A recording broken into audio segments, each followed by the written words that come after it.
Hello everyone, today, we'll just be doing our Medicare Monday thing a little bit earlier. I know I published one late. You're probably going to watch this on Friday, but I'm going to do two Medicare updates, primarily because one I'm going to focus primarily on drug cost, and the other one is going to be focused a little bit about how you can kind of, I guess, deal with these costs with insurance and other savings programs, because we all know that it's going to be very expensive for medical services, and the data just keeps showing that it's going to become progressively more expensive.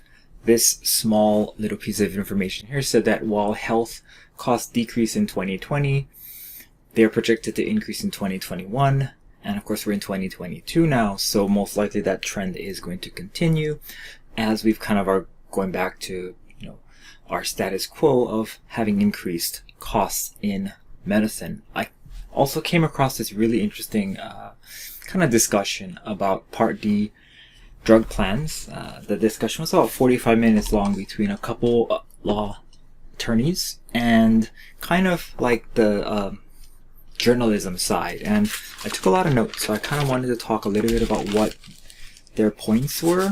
And you can watch the video if you want to. It's public information. What they kind of talked about is the way that the government kind of regulates or talks about or deals with prescription medications is really complicated.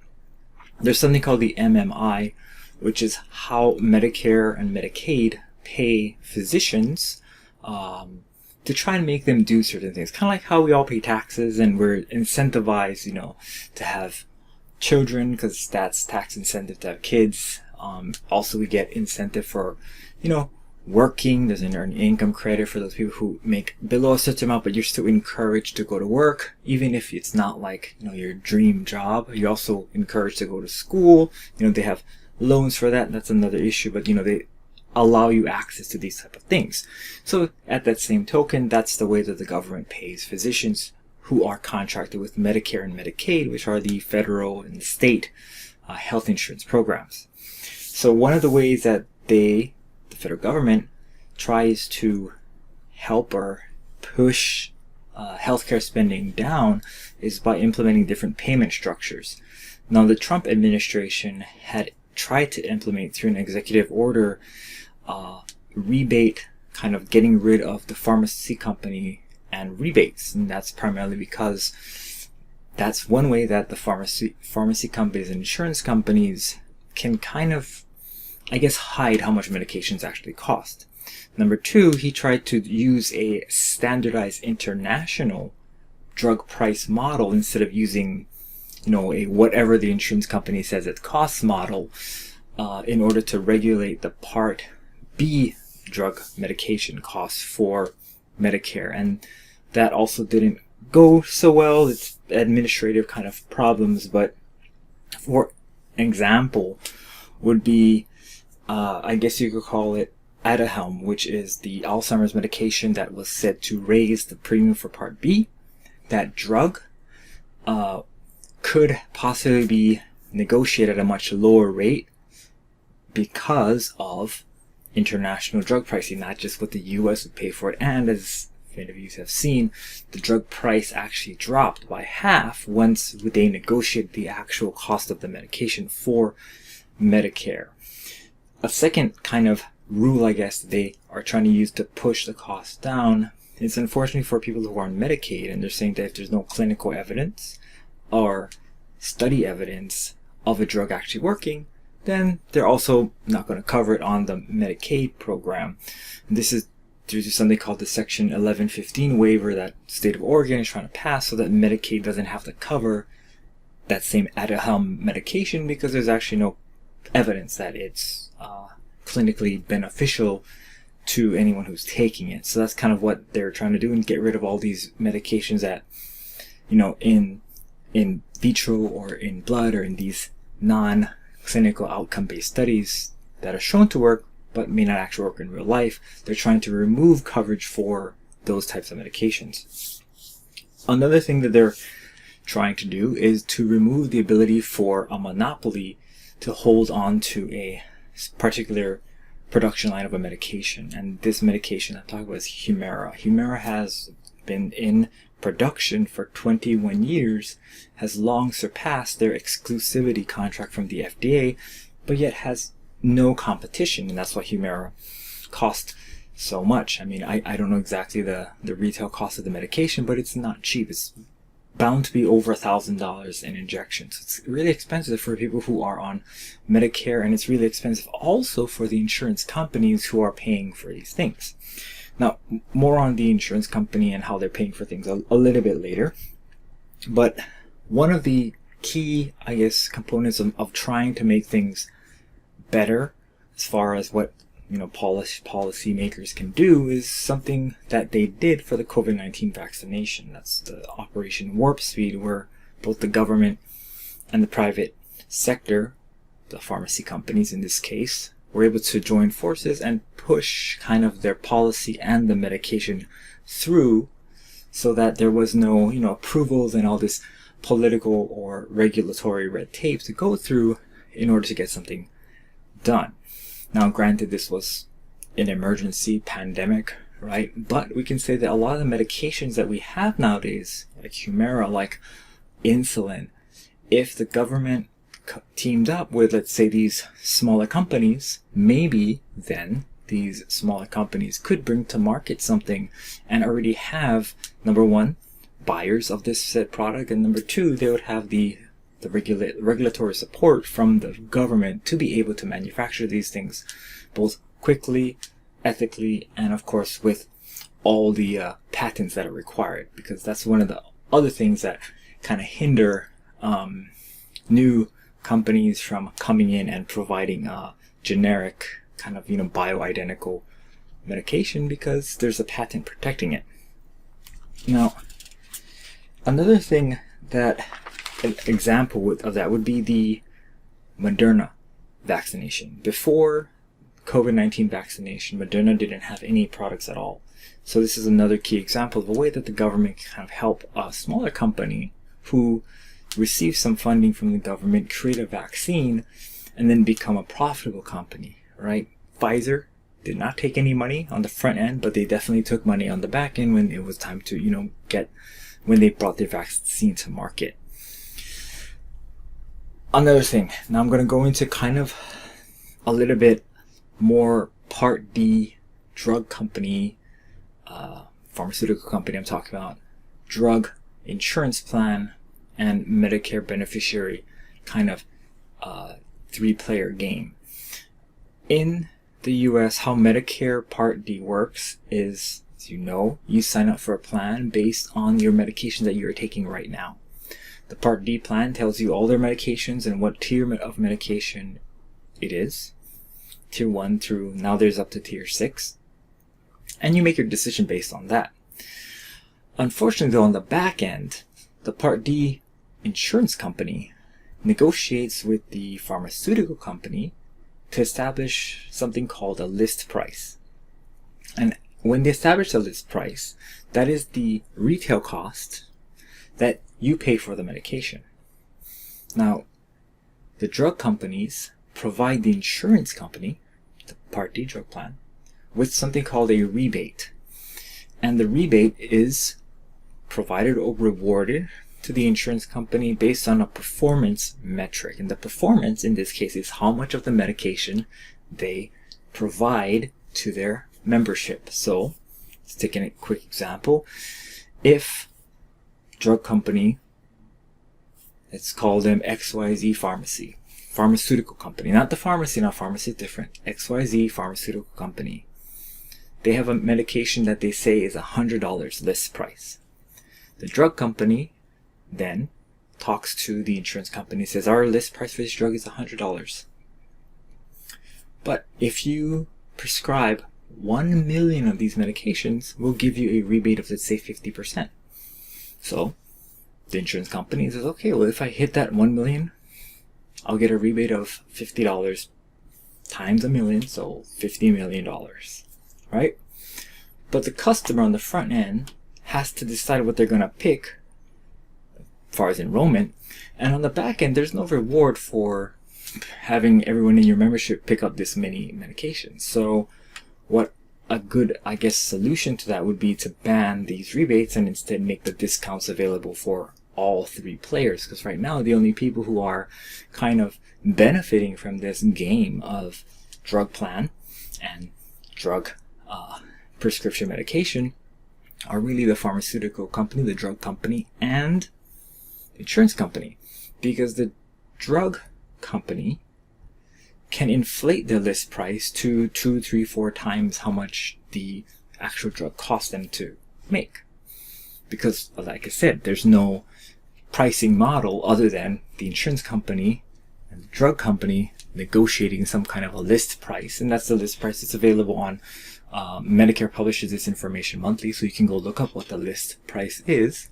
And it's usually going to be very inflated, because on the back end, the insurance company, if they provide enough of these medications to their members, will get a rebate. The customers, unfortunately, though, do not participate in this rebate because, as you know, Part D drug plans are 1-year contracts. So even though you don't change your plan for Part D, the Part D plan actually does reset its entire benefit structure, and you don't get to, let's say, benefit or participate in any of those year-end rebates. To compound on that, this is a fairly sad statistic. About 30% of Medicare beneficiaries who are on cancer medications, very expensive cancer medications I've talked about multiple times on my channel and on my videos for Medicare beneficiaries, and for you folks who are going on to Medicare, the kind of importance of purchasing additional cancer coverage is 30% of Medicare beneficiaries don't pick up their cancer medications on that initial fill because of the shock that it's so expensive. So I'll tell people, plan for that. But that's for another video. I'll go in a little bit more detail in another video about what you can get and how much it costs.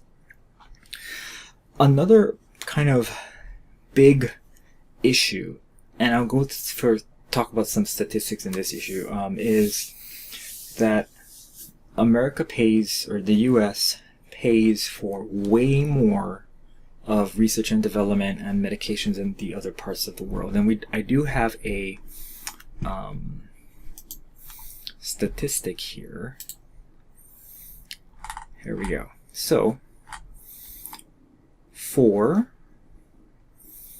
prescription drug prices, this kind of the numbers here: 218 from Canada, 258 for France, 255 for the UK. That is the percentage of what US pays for medications in comparison to the country. So this 255% means that we pay 2.55 times more than what people in the UK pay for said prescription drug prices for drugs in 2018. So that means if a drug costs you, if the drug costs someone in UK $1, it would cost you $2.55, or at least that's how much we as a country are paying for this medication. And of course, as the cost of the medication goes up, we're paying that much more because this is a percentage base, yeah. So it's kind of expensive, or very, very expensive. Now, one of the other things was, and this article shows that how many people favor prescription drug negotiation. This means that we would try and use the international price model, and instead of saying drug company, how much does it cost? Okay, that's how much we're going to have to pay. We're going to say, how much are you charging everybody else in the world? Let's use that as a base and then work from there. That's the kind of, I guess you could call, baseline idea that we'd be going through with this negotiation. And not surprisingly, most people are in favor of negotiations because we pay higher prices than most people in other countries, and we still suffer from, again, 30%. Like I said, don't pick up their medication on the first fill for cancer because it's so shocking, the prices. They probably have to scrounge out or figure out how they can make it work to pay for this. So it's not like we are, like, the medicine to us is cheap. The medicine to us is expensive. So a lot of people are not in favor. Again, party-wise, age-wise, these are people who say that we should not negotiate, and we should keep it the way it is still a lot of people, but far less than those who are in favor. Unfortunately, we still haven't reached any kind of, I guess you could call it, negotiation progress. So we're still doing the same way. We still have no drug price rebate or ceiling or maximum minimum kind of things in there. It's just what it is what it is. One of the ways that we can supplement or increase the availability of these medications is due to, again, like I said, it's sometimes people say, well, it's because the medication itself is too difficult to produce. The government has two choices. They have something called the Baydole Act, which allows the government to actually kind of take some of the federally funded research, the products that come from these federally funded research, and use different contractors to provide this service to the US. So for example, if a university does a research study, I believe they have an example in here. If a university has some kind of research and the research provides a product that can be sold to market, the university can't hold that patent. They actually have to allow other contractors to participate in this federally funded outcome, right? Because the federal government had funded it. There's also a way through this U.S. Code 1498, which allows the government, again, to take any patent and allow another contractor to make the medication or make something else. Usually it's done for government weapons and things for the defense to utilize. But they could use it, as it's a older and more broad law. They could use it to actually have companies like Humira, who have a patent, have another company make this drug for far less. The government would then compensate Humira. What that would do is it would allow more competition to enter the marketplace so that Humira's drug price wouldn't be so high. They would actually have competition. Now, this doesn't usurp, or this doesn't in any way affect the exclusivity law that FDA has for new drugs to market.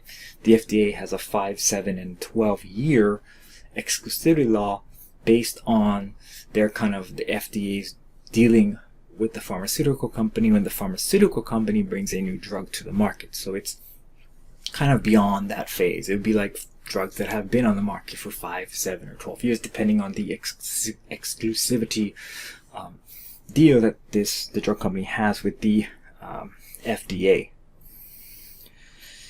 So it's a lot to take in.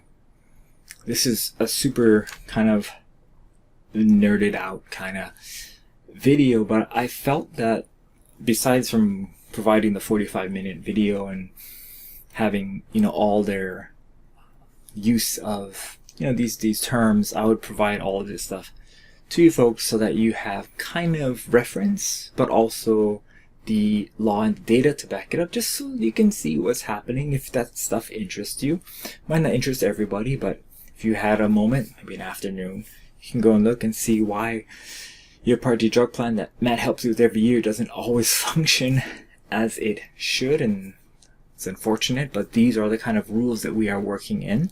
Now, like I said, this stuff being all out there for the public to consume does help when it comes to potentially making this stuff progress, modernizing it so that we aren't in this situation where we're paying so much for medications to the point where a lot of people who need these medications aren't able to afford it, and really bring healthcare back to where it's supposed to be. We're kind of taking care of people.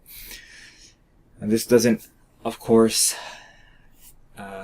negate each and every one of you folks, kind of goal to be healthy, keep your wellness up, listen to the doctor, do healthy activities, try and keep yourself motivated and engaged so that you yourself are doing all you can for your personal health as well. This does kind of show us that, yeah, it's really expensive and this is a problem. But in my view, as I've told many of you, that part of the problem is that we as US citizens kind of are relying too much on medications, and we should be trying more to, take care of ourselves. I am not the best example of this, but I think that it's something to explore as well. In the next video, I'm going to talk about how you can, or things that you can do on the financial side, things that you can actually plan with for some of these more expensive costs. As you know, Congress and the government was really slow, so a lot of these things might not even come to fruition, and we can't bank even on Medicare. And that'll be the title and the kind of takeaway for the next video, but I'll see you there. And again, have a happy rest of the week. Take care, be healthy, be safe, and I'll see you again.